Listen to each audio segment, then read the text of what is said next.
I say that, like I described earlier, that lupus is I mean, I need not tell the audience here, they all know how challenging a diagnosis as it is.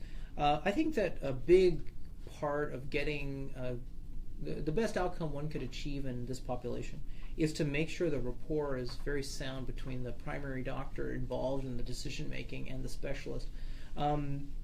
Autoimmune disorders, again, we talked about rheumatoid arthritis as another. Just, statistically, they're more common in women. We don't know quite why this is compared to men. Doesn't mean men can't get lupus, of course, or rheumatoid or other things. But the psychological burden that these kind of diagnoses carry do affect outcomes. And I think it's really important when a person has a caring, compassionate doctor wherein there's a good rapport with, that they're almost certainly going to do better. And I think that it's important for patients to understand that we as doctors work for them. And I've had patients where they said, doctor, I respect your illness, but I don't feel we're connecting. I'm so happy to defer to second opinion or give a list of colleagues of mine who maybe they connect better with. It's an important thing for me to drive home here. I want to make sure that people don't think that they don't have the ability to find someone who may be of equal caliber, but just to have better rapport with. Because I find the rapport part of this is just as important as all the medical science. And I think that needs to be stated clearly, because this is one of these diagnoses, and Christine, I don't need to tell you, where there can be some significant points of despair.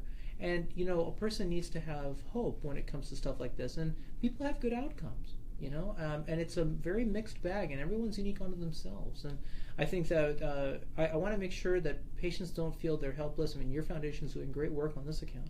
And, everything you guys are doing speaks to that, giving people some sense of community and hope that they can have better outcomes. So I want people to make sure, it's a long way of saying, that they have confidence and rapport and in not just their primary doctor, but the doctors involved in redressing this challenging diagnosis. I think that's really important.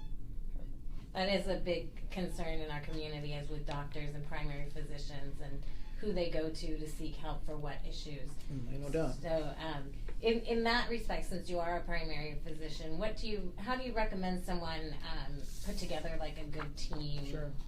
Well, Christine, you've educated me a lot about the experience of someone going through this. And I think that, we're much more empowered now with the internet to go and seek out things. And I think that because it's such a challenging diagnosis, what I do is I make sure I have more hands on deck. As I said, I don't have a whole lot of lupus patients, but I know the resources.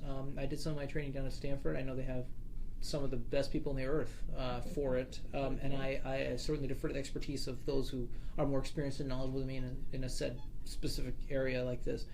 I think that spreading, sort of from the doctor's angle, I think spreading the responsibility is also important, because I think what happens is a lot of doctors are very compassionate and wish to be able to do it all for their patient. And I think sometimes that's a heavy burden to carry, especially for diagnoses like this. It's not like someone has like an ear infection, it's clear as day, you give them antibiotics, you cure them, they're done.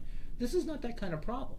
This is a problem which is usually more a management issue, not a cure issue. Again, not to say we've not seen cases which just cool down. We don't know how or why or what happened, but my answer to that would be that getting a team of physicians who work on these lines would be useful, as opposed to maybe, because it's burdensome for the doctor. We've had patients who are just very challenged. They may have a concurrent other number of problems, and it's a heavy burden to carry. And I think that's what I'd say to that. Good. Well, we are done with our time, so I'm going to come in for a second. Wonderful. I want to thank you for coming. Thank you for doing this. Mean of course. Of course. I hope that was useful to the listeners, and I again make myself available online, and we'll put this on an MP3. Yeah, we'll put it on it, and then we'll also put his information, so in case you want to contact Dr. Misra, you can do that.